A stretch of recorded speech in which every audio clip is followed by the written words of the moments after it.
Hello everyone, welcome to Virgo News, and today we are talking about Dispatch and the whole entire beef with, well, it's between beef and debate with Invisigal and Blonde Blades. So, here's some videos about the characters. The fact that the ending of episode 4 has completely split the Dispatch community in half is ridiculous, and I don't even think this should be a debate. So at the end of episode 4, you see Robert sitting at the office alone, where he realizes that Invisigal is out for a movie, which she wants some company with, at the same time getting a text by Blonde Blazer asking you to go out for a late dinner. This puts you in a bit of a pickle, because while I don't really explain it to you outright, if you choose one, you're most likely not gonna have a relationship or really go further with the other. And I'm personally team Blonde Blazer, I won't lie to you. Do I think Invisigal is better? 1,000,000,000%. But I'm not gonna lie, I think Blonde Blazer is better for us. I mean, she's already revealed her secret identity to us, and she's basically been there for us since episode 1. Our chemistry is ridiculous, and yes, I'm saying us, Because I've lived through this game. Invisigal is a mentally unstable woman that genuinely has no place to be in a relationship right now, especially with you. Actually, now that I think about it, now I know why y'all are choosing her. No, but seriously, I want to know why you guys chose Invisigal, and let me know in the comments who you chose. Blonde Blazer all the way. Until she gives me a reason to say otherwise, we're team Blonde Blazer over here. 63% of you animals chose Invisigirl over Blonde Blazer, and I just gotta say, what is wrong with you people? The very first time we meet her is when she gets caught spying on us. Later that same day, she disobeys a direct order, causing an innocent civilian to get injured. Brandy doesn't even know how to shoot that thing. Take out the thief first. He's the only one with his finger on the trigger. And when you call her out on it, what does she do? She sucker punches you in the face. And this is all on day 1, ladies and gentlemen. Feel bad. Good. Not to mention the fact that she cusses like an 8th grader playing Call of Duty. Best Buy Fight Club? Not. Meanwhile, Blonde Blazer is right there primed for the picking. She's smart, confident, career-oriented, stable, and just an all-around good person. Invisigal has proven time and time again that anytime things get too difficult, she is literally going to disappear on you. Blonde Blazer is the kind of girl you can take home to your mom. Invisigal is the chick who keys your car and throws a brick through your window because you took too long to text her back. And you won't even be able to prove it to the cops because, well, you know, she's Invisigal. Here we see her sucker punch Chase, who has the body of like a 70-year-old man. Later, she steals the Astro Pulse only not to give it to you, leaving you defenseless against Shroud. But who comes to save you? Oh, I think you know. Good old reliable Blonde Blazer. And you still chose Invisigirl? Y'all need counseling. I've seen some great debates in my lifetime.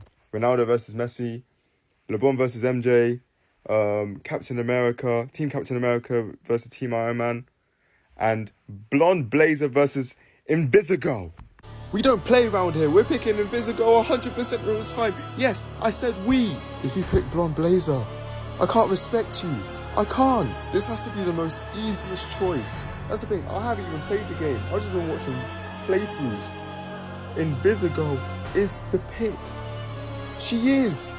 There's no other choice. Invisigal might be cooked. For those that don't know ball, every year there was a newly crowned doomed couple. So ever since 2022, David and Lucy, every new year there is a new couple that's meant to be doomed or not work out. To start, it was David and Lucy 3 years ago, and then every single year since then, it's somebody new. You had, who was it? Miles and Gwen. You had Jinx and Echo. And this year, it's apparently, what's his name? Robert and Invisigal. So that's not good. I'm saying it's not good because in the scenes that's like shown, it's like a good, happy time. And then eventually throughout the whole story, something happens where the couples don't work out. All 3 of them ended in a very sad way. The Miles and Gwen one is still, you know, on the way. But for the movie, it was a pretty sad ending. Personally, this year should have been Denji and Reze, but I mean, having Robert and Invisigal, I don't know what's going on in the game, but I'm actually terrified because I just made a video kind of glazing Invisigal, so I'm kind of saddened. It's kind of like, it has a cult following behind it because like somebody was like, oh yeah, every single year since this year, it's like a doomed couple, like a newly doomed couple in media. And it's like, it's funny because it's actually true. If somehow, some way Invisigal dies or whatever, I'm not playing the game right now. I'm playing it in December, so I have to wait like 3 more weeks, but I'm not looking at spoilers or anything. But if she somehow dies, I'm gonna be actually saddened because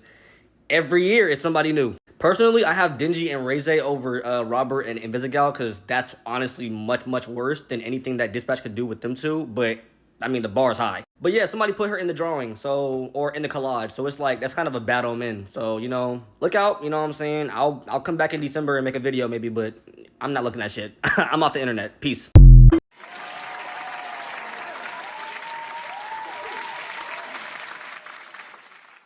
And with this, as you can see, the whole entire debate with Blonde Laser and Invisigal, people are like, oh yeah, Blonde Blazer, she, aka Mandy, yeah, spoiler if you have not seen the show, I mean, not the show, the gameplay and everything, or play the game. If so, don't watch this video. Play the game or watch the gameplay. So, and afterwards you can come back here. But anyways, Blonde Blazer, aka Mandy, which is her real name, she's dealing with a lot of insecurity and stuff like that. And not only that, it comes with a package because basically if you pick Blonde Blazer, you're basically a rebound. Because she broke up with Phenomena Man and she just didn't want to deal with no more of that nonsense that he is giving. So basically you're her rebound, you're technically her therapist in so many ways, and you're not just only with Blonde Blazer, you are also with Phenomena Man, which is the craziest thing ever. So whatever you giving to Mandy, you're giving to Phenomena Man, bro. Whatever you doing with her, you're doing it with him. And to be honest, it's just the weirdest yet awkward polyamorous relationship type. It's like an off and on relationship. It's like an on and off open relationship with Jade and Beck from Victorious. It's kind of weird. But Invisigal, the things that she was doing within her past, she was forced to do just to survive, And a lot of people's like, oh yeah, she's a creep, she's a weirdo because she goes invisible and stuff like that and watch you and do all this. For me, I'm an Invisigal girl, okay? I'm an Invisigal girl. I play Dispatch and I 100% got Invisigal because Invisigal and I can relate. We both have that energy. We both have that same energy with each other. So, and I had this conversation with a few friends of mine as well too about this whole entire debate. And on his side, he's seeing that there has been a lot of positivity with Invisigal. There's a lot of positivity with Invisigal. But however, when I'm on Twitter, I want to see both, okay? I want to see both the hate and also the good.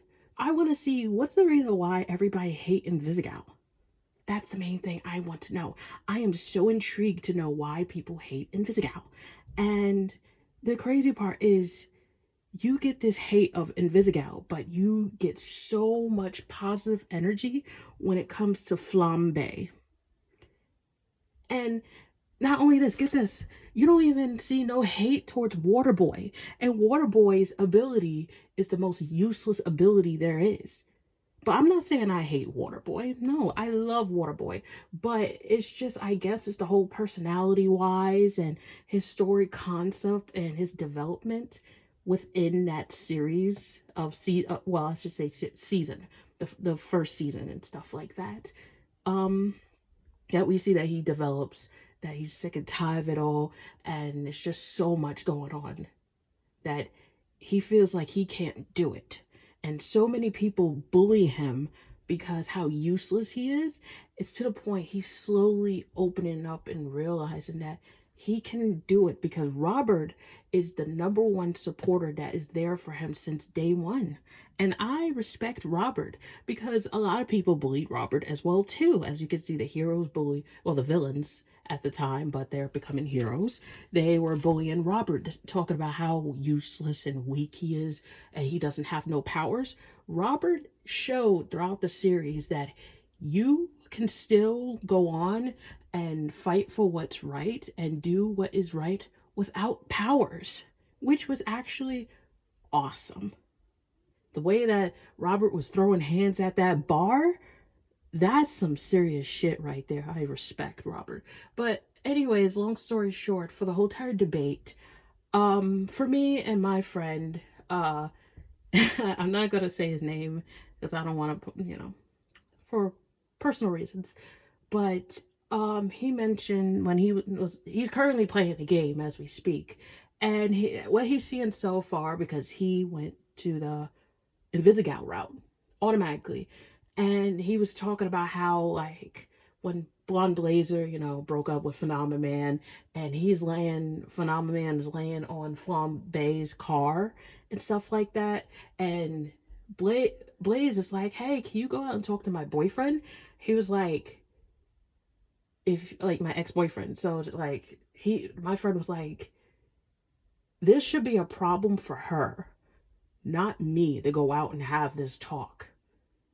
She needs to take accountability and responsibility for what's going on instead of having me do all the work, And that is actually true. That is actually true. She should take accountability of breaking up with Phenomena Man, or, take accountability to try to fix things instead of having somebody do it for her.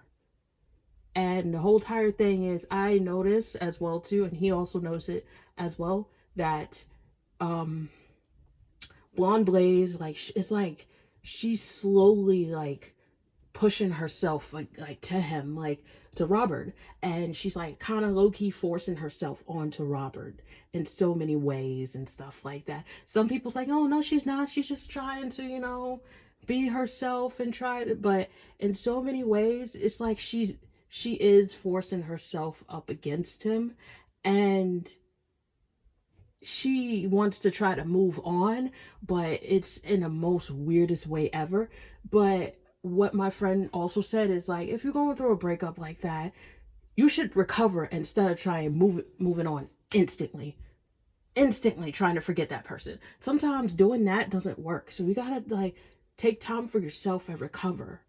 It's okay to talk to somebody about how you feel and stuff like that, but you can't move on so fast that you make somebody sit there and be uncomfortable. So yeah. And my friend was like, he mentioned how everywhere he goes, Blonde Blaze is right there. Blonde Blaze is right there. And he was like, I was like, okay, if she's right, if she's everywhere, can you explain about Invisigal? And he was like, okay, so Invisigal, I don't care if she's invisible, and she could be anywhere, like literally anywhere, okay? She wanted to see, well, basically, she's a spy. We already know this. She's a spy, and she's spying on Robert. She just wanted to see if she could trust him, is he trustworthy, and more other things. In so many ways, that I feel like that's a trust thing. It's a trust thing. People be like, oh yeah, but she, she snuck in the locker room to watch Robert. In the first episode, she also watch Robert get undressed until he told her, like, oh, you're gonna sit here and watch, which made her turn around and respectfully no longer watched him get undressed. And Visigal did the same thing and stuff like that. And I think Invisigal was misunderstood. 100% she's misunderstood, and she just wants to be loved and get out of situations like this. Invisigal is the top tier most misunderstood character. And a lot of people's like, oh, that's bullshit. She's not. She is. Because she's going through so many things, especially that she's trying to live and fight to go up against Shroud, because the things that she did wasn't right. She realized that. The things that she did wasn't right. But she had to do it just to live. And it was smart that she, aka Courtney, which is Invisigal, fought up against Shroud and also played with his mind, okay? Which was also the biggest W ever. And the thing is, she confessed on the last scene before they faced Shroud. Confessed, hey, I was the one that blew up your suit. I'm the one that messed everything up. I work for Shroud. And the way that Robert forgave her, like the option you can either forgive or not forgive, the way you simply just forgive her is just so genuine. And she sees that you trust her and you start to open up to her, and then she wants to go down the right path. Once Robert gave her the talk and say, get your shit together, this isn't no time to be playing around, this isn't the time to do none of your shenanigans and your bullshit, that's when she locked the fuck in. She locked in. She for real did. She fought for what's right, and she saw that it was right for her to portray Shroud.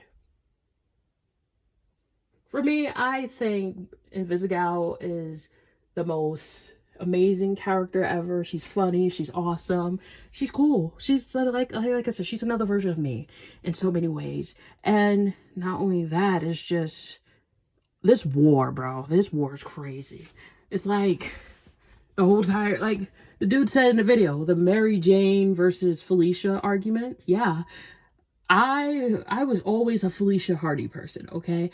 I always shipped Peter with Felicia Hardy, okay? That was my main OTP, because during the Spider-Man series and stuff like that, Mary Jane was just so difficult to deal with. In all universes, I'm gonna say it now, in all universes, she was the most difficult person ever. She cheats, she complains, and she's, it's not only just she's useless, it's just so much that she has done to mess Peter up. And she blames Peter for majority of the things. Like, oh yeah, it's your fault that you ditched our date. It's your fault that this happened. It's your fault this happened. In every multiverse universe that she was in, it would be messed up. It would be messed up. And meanwhile, when Peter is going through some hard times and so on and so forth, guess who's always there for him? Felicia. Felicia is always there for him to make sure that he's okay, and she gives him that form of comfort. It's not always about sex. It's about connection and communication and being together.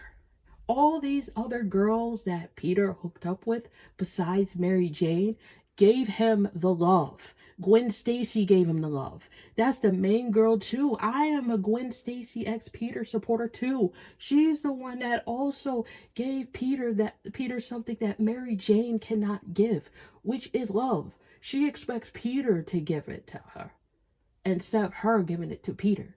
As you can see in Insomnia, how Mary Jane complains and think that she is useful and think that she could get away with all these things because her man is Spider-Man. When Venom took over Peter, that's when that shit went south. And he was spitting nothing but the motherfucking truth.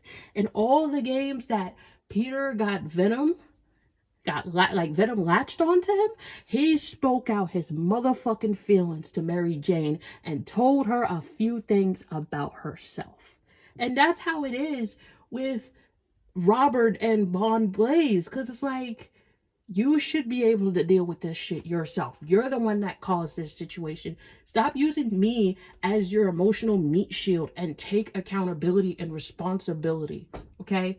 Even, like, it's to the point that his friend Chase tells the others a few things. Chase didn't like Invisigal because he had some trust issues and he didn't fully get to know her because he didn't want to get to know her. He felt something wasn't right until she spoke up and said something and took action. That's when he started respecting her. Blonde Blaze, all she do is sit back and complain. Blonde Blaze is a Mary Jane, as you can see. Blonde Blaze is a Mary Jane. Once a man dumps Mary Jane, that's when she wants to run back to Peter, which is the rebound. Look with the situation with her and Paul. She had enough of Paul. even though it's just, oh my god, this, I could go on and on and on with this, but this shit is crazy how this beef with Invisigal and this beef with Blonde Blaze is crazy. Like I said, they hate Invisigal, but they love fucking Flambe, and Flambe was the biggest dickhead ever. He was the biggest dickhead ever. I just love the fact that freaking Waterboy stood up for Robert. He used a water gun on him and took out the flames when Robert, yes, him, he mentioned and confessed that he's Mecha Man. Bro crashed out. Gollum got on his ass. Fucking Waterboy got on him. Doused out the fire, okay, and said, "Fuck that! No, you are not touching my best friend. If you don't feel like you don't belong here, you could leave. If you don't like Robert, you could leave." And that's when that motherfucker left. And later on, after that party, that's when he came back and he knew something wasn't right and it was wrong for him to act like that. So, but if you think about it, both him and Flambe have a love-hate relationship. So, yeah, it's just a lot to take in with this whole entire beef. But tell me what you guys think in the comment section. Let me know. I'll see you guys in the video. And then I'll see you guys in the next video. I love you guys.